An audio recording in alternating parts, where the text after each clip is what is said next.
hip-hop changed everything. Creativity, musicality, and urgent storytelling mixed with emerging technology like never before. Electronics were pushed to their limits to match the imaginations of DJs and wordsmiths to not only get a crowd on its feet, but spread awareness about generations-long injustices. Hip-hop has been made from the distortion and of technology. We would create, and I don't mean by just verbally just distorting it, but I'm talking about using it in ways that the manufacturers never intended it to be used. Public Enemy was a driving force in bringing hip-hop to the mainstream. Sonic architect Hank Shocklee had a vision of what could be done with this new form of music, and he leveraged his imagination and talent to make that vision a reality. What keeps me motivated is having a higher level of awareness and understanding. We're here on this planet for a purpose, and our purpose is to change the planet. As technology and society change, Hank is focused on guiding music to its best possible place in an increasingly digitized world. Governments are crumbling. Society is now on the brink of chaotic and almost in a disastrous place worldwide. We are now in the prime evolution for a savior. The savior is not going to be a person. It's not going to be any one particular entity. It's going to be your own creativity. Creativity is going to change the planet for us. And artists are the ones that's going to lead that.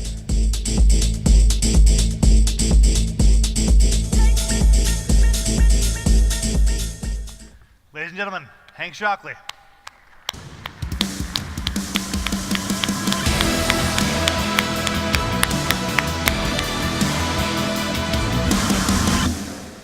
Thank you, my friend. Thank you. Really appreciate you joining us. Good to see you. Thank you. It's really great.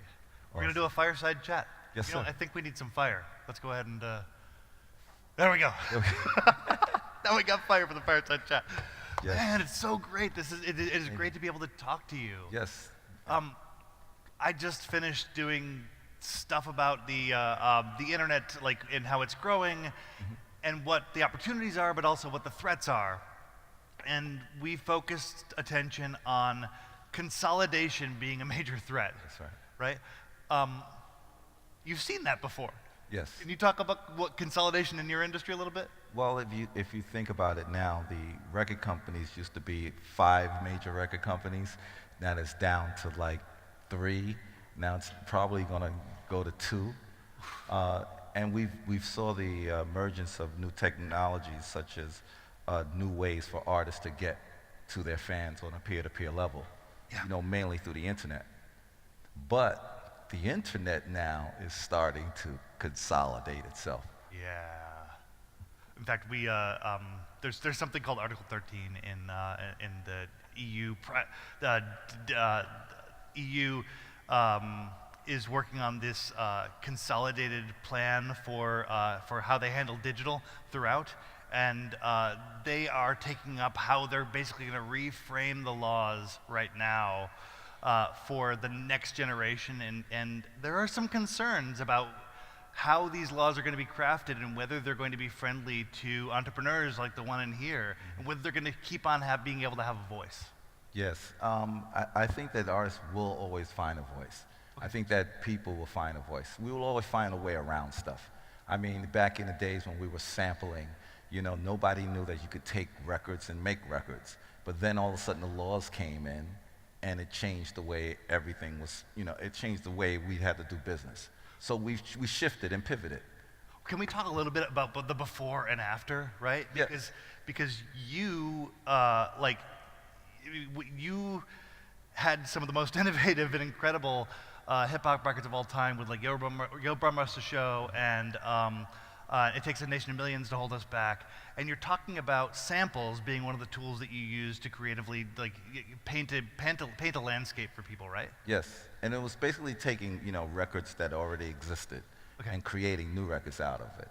And at the time there was no legal structure put in place to even combat that until later, after all the artists started doing it and the industry started to grow and more artists started sampling. Now all of a sudden they clamp down on the use of sampling. And so now that the sampling terrain is just a mess. No one can sample unless you're one of the chosen elites. And you have to spend an enormous amount of money, and you have to give up all your song rights to the labels. Let's talk about how bad it is in a minute, but I'd really like to focus on first the period of innovation. I'll call it like permissionless innovation. Yes. The period like before, right? I mean, when you think about it, when we were sampling, what we were doing we actually was creating an ecosystem for older artists, because a lot of those records were not being used, they weren't being bought, nobody knew who these artists were. And so we'd do a thing called digging, which we go look in record shops, and we just went to 2 record shops while we was here. We look for, older records that we can find something useful, and then be able to make new records out of those records. So it created a new system for a lot of the legacy artists to gain royalties, to gain fame, and a lot of them brought their careers back in many ways. So then, once the sampling situation got clamped down, all that changed. Right. And You were doing something good for the artists. Exactly. Cultivating an ecosystem, showcasing what they had done and making it a part of your art. Yes, and making more money for the record companies, because now the catalogs are selling, and now to a newer generation of people, so that they can now go out and they're going to do the same thing, and now this whole ecosystem just gets bigger and bigger. But then something changed. Is it lawyers? Is it just big money? Why did it change? Well, you can talk about that in many different ways till the cows come home. But I think that one of the things that happen is that once something gets really, really noticed, it changes form. It becomes large, and that's just, to me, is what happens with the industry. When something is small, it's dynamic, it's shifting, it gets a chance to innovate, it gets a chance to move very quickly, and then once it gets bigger, it slows down. It takes a long time for things to get settled, and it doesn't really help, the needs of what was the original intent. So it's almost like you've got the consolidation of the record companies, and that's one thing, but even like the ability for an artist to express themselves, even that was sort of consolidated away. Yes, in some way. Because now you can't sample unless you can pay the exorbitant amount of fees in order to do that. So artists like, for example, Jay-Z, Ariana Grande, which she just did the 7 Rings record, she had to give up 95% of her publishing over just in order to put that record out. If I remember, she sampled like Rodgers and Hammerstein. My favorite things. My favorite things. Yeah. Which is old. Exactly. Right? And you would think that it would be in the public domain, but it's not. It's not. And do you think that there's a possibility that people might like, oh, you know what? I was gonna go ahead and buy a Rodgers and Hammerstein record, but now I don't have to because I bought an Ariana Grande record. Well, no. I think that what happens is now it opens it up to another generation of artists. So now, or even fans. Right. So now a lot of younger kids now know that song, and so who knows? They go back and they listen to it. They can go back and see it in some of the older movies or plays that's there. I think it's only healthy to have Ariana do that. Except that it's not healthy for her to have to lose Exactly. 90% of her profits in order to do it. Exactly. And it looks to me as though that's getting worse.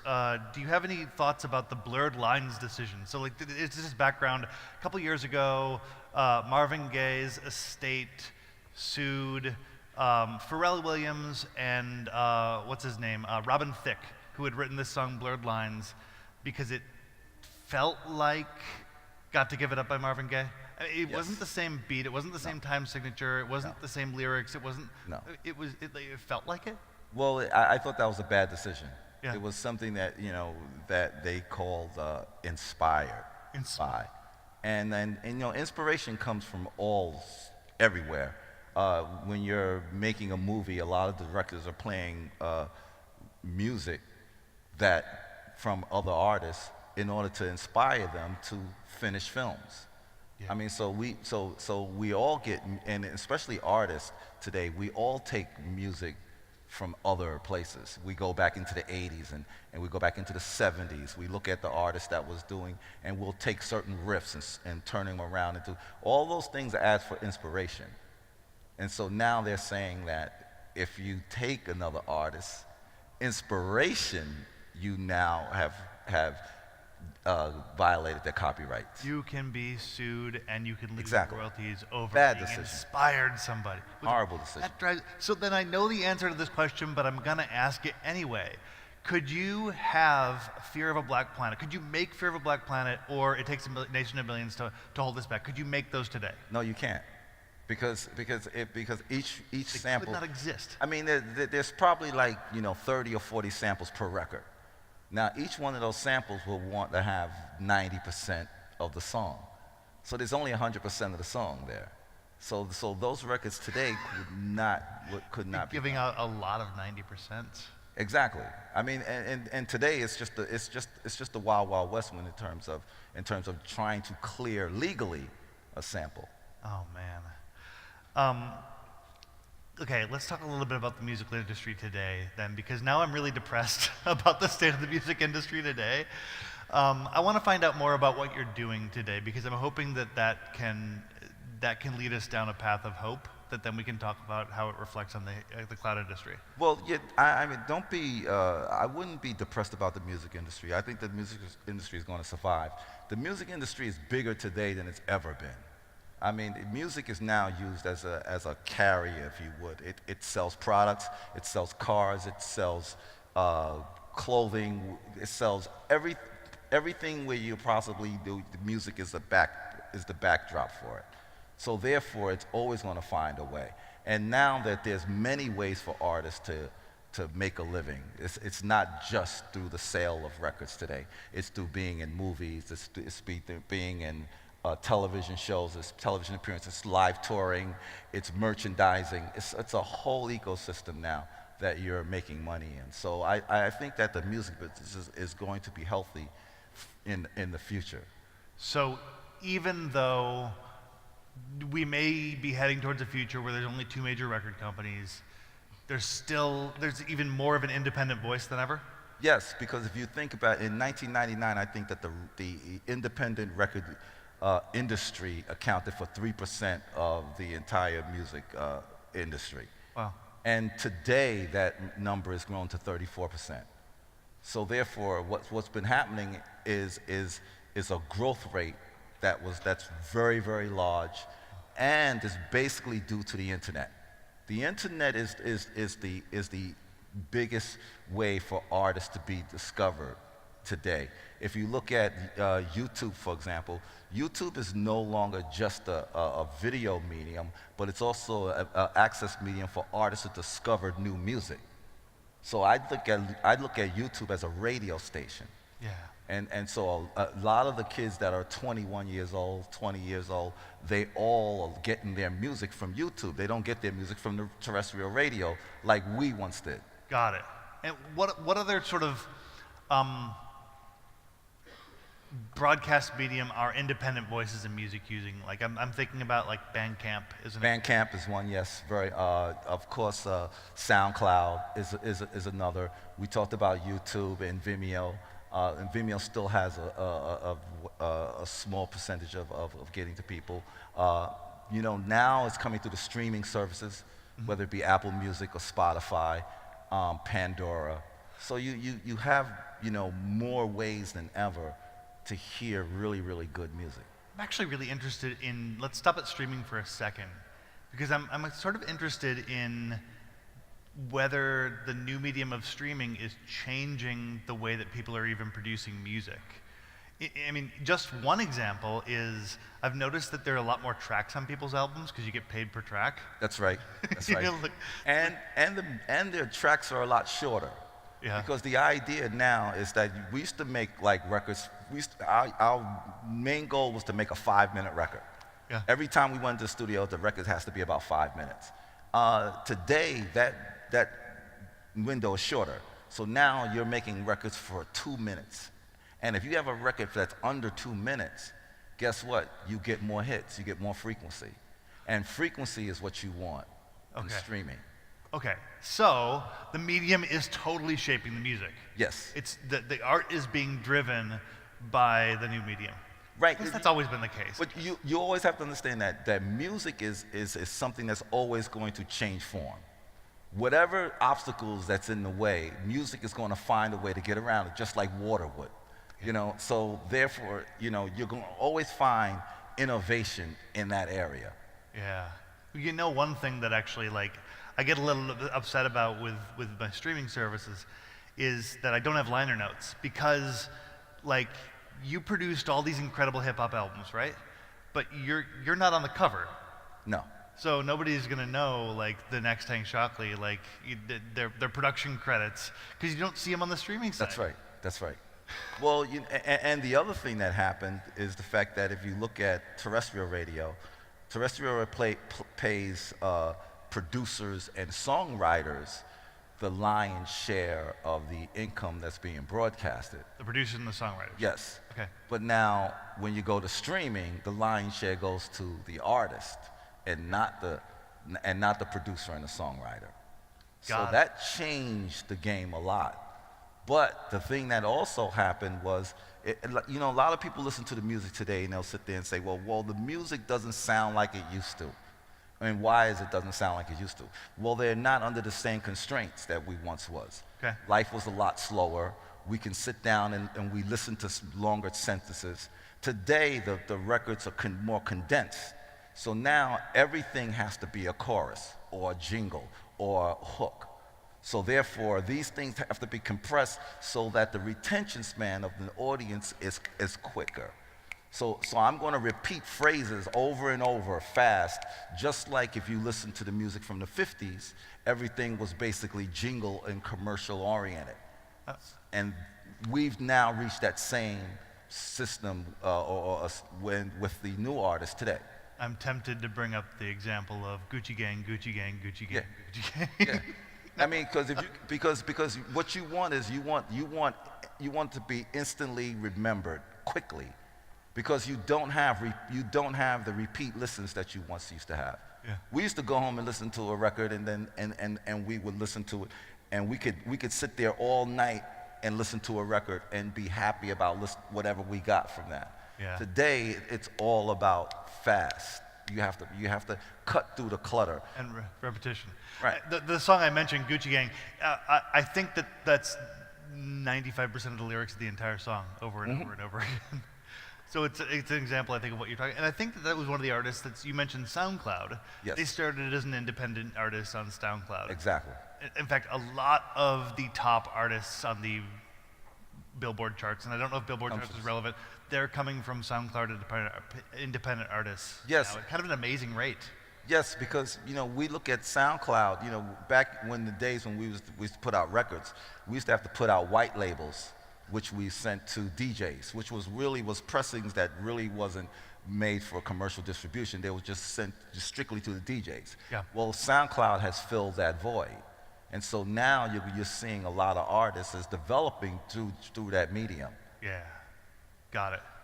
Okay, so I want to shift a little bit, and I want to talk to the people in this room, because, okay, this medium that you were talking about, right?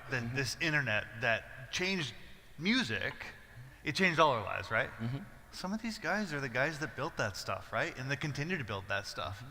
And one of the reasons why I'm really excited to have you here is that the way that you talk about the importance of creativity is something that I think this group needs to hear. Mm-hmm. We just talked about consolidation in this space, but then we talked about the independent artists still having a voice. Mm-hmm. What do you say to a group like this about their own ability to express an independent voice and continue to innovate?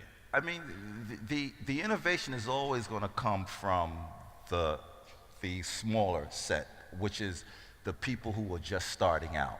Uh-huh. And I think that all the services that you guys provide here are tools that can help artists kind of like manifest and create their own destiny.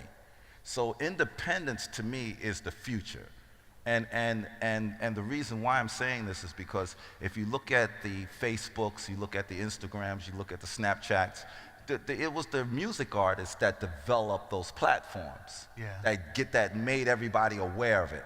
And then the mainstream started using it as well. Yeah. Well, but then after a while, all of a sudden, the contracting started to happen, and a lot of artists wasn't reaching their fans. So for example, you know, if back in the days when Twitter was coming up and it was very hot, you had an artist that would have 25 million fans or on Twitter, and then all of a sudden they send out a tweet and only 2,500 people respond to it. Well, that shows you that obviously that their tweets wasn't being sent out to all 25 million fans, because if you just took a random sample, you would get a bigger number than 2,500. Yeah. So therefore, what they've been cutting them back and then making them have to pay for it in order to get to their audience. So now, imagine if a situation where every artist can pretty much create their own Twitter feeds. Mm-hmm. Every artist can have their own Facebook. Every artist can have their own streaming service, and all that stuff linked to the cloud on an individual basis. They can control all their data, and then all those data can be linked up together. So you're talking about a future where the people in this room can help cultivate more independent voices with technology that. No doubt. I mean, because that's the area that's going to, like everybody, the one thing that people are looking to do here is, from what I've seen, is that they're looking to create something and then quickly get it across to something bigger. Yeah. Like, I want to make this thing and sell it off to something. And I'm sitting there saying, well, wait a minute. If you position this at the independent artists, and I don't care whether they're artists that do graphics, or they're artists that do music or comedy or whatever the case may be. If you are focusing in that area, now these artists will have their own autonomy and be able to create their own ecosystems, because they are all signed to 360-degree contracts with the record company, which means that they're taking merchandising, they're taking touring, they're taking publishing, they're taking every phase of their existence. Now they can control that phase themselves, and they don't have to deal with the gatekeepers of all the record companies telling them how they make their music, how they need to talk, how they need to sing, how they need to present themselves. They can present themselves any way they want, and they can have full, total creativity. That's great. Okay, let me take another crack at trying to encapsulate the story of your industry that you just talked about with the story of my industry, right? Mm-hmm. And just see if I get it right. So you're talking about an industry that was made up of independent voices, and then there's a lot of consolidation in that space, and there's fewer and fewer companies. So even as the pie gets bigger, the control gets smaller. Like, there's a few players, right? And then the way that you continue to grow the industry is by developing the independent voices. Yes, because because you can't have centralization. Yeah. Because centralization has a lot of flaws. One, if one thing goes down, so does everything else underneath it. Yeah. So the only way to protect that is decentralized systems. And if you have a ton of decentralized system all networking together, because you can easily network things together today and create these clusters, if you would, and those things can now still be part of an umbrella, but at the same time be independent in its nature. Don't be too big to fail. Exactly. and this industry, I think the lesson they need to take from this, because they totally have the same story, driven by independent voices, increasingly consolidated. But I think the path forward is by making sure that we don't get too big to fail, and that we both have our own independent voices, but also fuel independent voices. That we make sure that in the music industry and other parts of the community, we're building things not just for a few big businesses, but for everybody. Exactly. And this is not a slight to say that we don't need big businesses. We always need the big infrastructures, because the big infrastructures is how we take something from like, let's say that's at 10 and multiply it by 10. But you have to get to 10 first. And that's the area that's the most challenging, and that's the area that needs the most care. and if we can better serve those needs, now we're protecting everyone's infrastructure. And I'm sure that there are needs that we need to address for the independent communities, not just of the artistic community, but there are so many industries that are like that, where Yes. we need to be focused on the independent views. That's right. And the things that the small business leader and the individuals need. Right, because centralization is the death of us. That's great. That's a great lesson.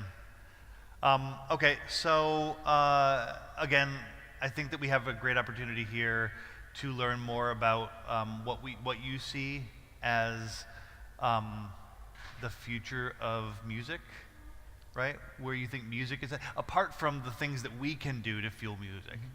You know, how do you think the music industry is growing, moving Well, I think the music is growing in leaps and bounds. I think that what you're starting to see now is that artists now are growing from their bedrooms, like a Little Yachty, for example, to becoming, they can go right to the big screen. So we're looking at a system that to me is very, very healthy for the future. But we need to have those services in place, and I can't stress that enough. Yeah. Do we also need to get back to a time when we could sample? When we could... Oh, that would be lovely. That would be nice. That would be nice. How do we do that? But we don't really need that today, because we have the technology now to create. We can create music that sounds like any period that we want today. That's the one thing that's been beautiful about the technology in the music industry. It has empowered us to do all things that we could never imagine before. We have the ability to now take a 2-track stereo mix and break it out into the vocals, the drums, the bass, and everything else, just with software today. It's not at the stage that it should be, but it's getting better. And I think that with the technology, it only enhanced the musicians to do even more. And if we can empower them on the administrative front, Yeah. which would be another thing. This is why I'm researching now the blockchain for music, because if we can have the blockchain with a smart contract embedded in every sound file, now everywhere that sound file goes, all the information goes right along with it. So everybody knows who the publishers are, they know who the writers are, they know who the songwriters are, they know the musicians, they know what studios it was made out of. All these things can be ascertained just from that sound file itself. And if that can happen, that's going to revolutionize the business tenfold. Because now, instead of you having to figure out where your music is being played, and they having to figure out who they need to pay for it, they will know, people will know exactly who to pay, where to pay it to, in the whole nine. It's just going to help the ecosystem move even faster. And I mean, you're talking decentralization to a degree that the music environment has not, the industry has not seen. Have never seen yet. Never seen that. Right. That's why I said the growth potential is astronomical. You know, if you think about it, if you look at the music business is basically what we consider to be the West. And the West is only responsible for 1.2 billion people buying and selling music. How many people are there in the world? There's 7 billion, and we talked the other night, it was like maybe 8 billion people in the world. Yeah. So there's a growth potential of 7 billion more that we can get. Now, if we just double the thing to 2.4 billion, guess what? We're talking about a windfall that's more greater than what we have today. And to me, if you look at today's music, a lot of artists have been privileged enough to make great careers. And not only, and us legacy artists have been able to make great careers and also feed our families and our kids. And you are doing so while getting on a path to leverage current technology and future technology, heading down a path of decentralization, and finding voices, fueling independent voices in order to get to that incredible growth opportunity that you see in the market. Exactly. That's impressive. And you're also, I believe, you're working with independent artists, developing nation artists, Yes. things like that. I'm working with a whole new crew of artists that are in their 20s, 19-year-olds, and I'm teaching them how to become their own independent entrepreneurs. That is so cool. That is absolutely incredible. I want to basically close this out by seeing if there's any specific advice you'd like to give to these entrepreneurs who are out there trying to figure out how they can best use their talents, their geek cred, to change the world.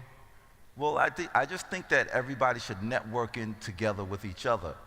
I think that as long as we're creating a conversation between us and we're all understanding what it is that we need, that we all love and do, and how we can make that work for others that don't have those opportunities, that's where everything's going to start. Because if you look at the emerging markets now, in terms of the music industry, the emerging markets are the Asian market, the South American Latin market, and Africa. Yeah. Those are areas that need the infrastructures that's built, and then once those infrastructures get built, now they can cross-talk or cross under, if you would, back to the American market. Now we're going to see a growth potential that's unreal. Absolutely. I want to thank you so much for taking the time to talk with us today. I got a tremendous amount out of it, and I want to get everybody to thank Hank Shocklee. All right.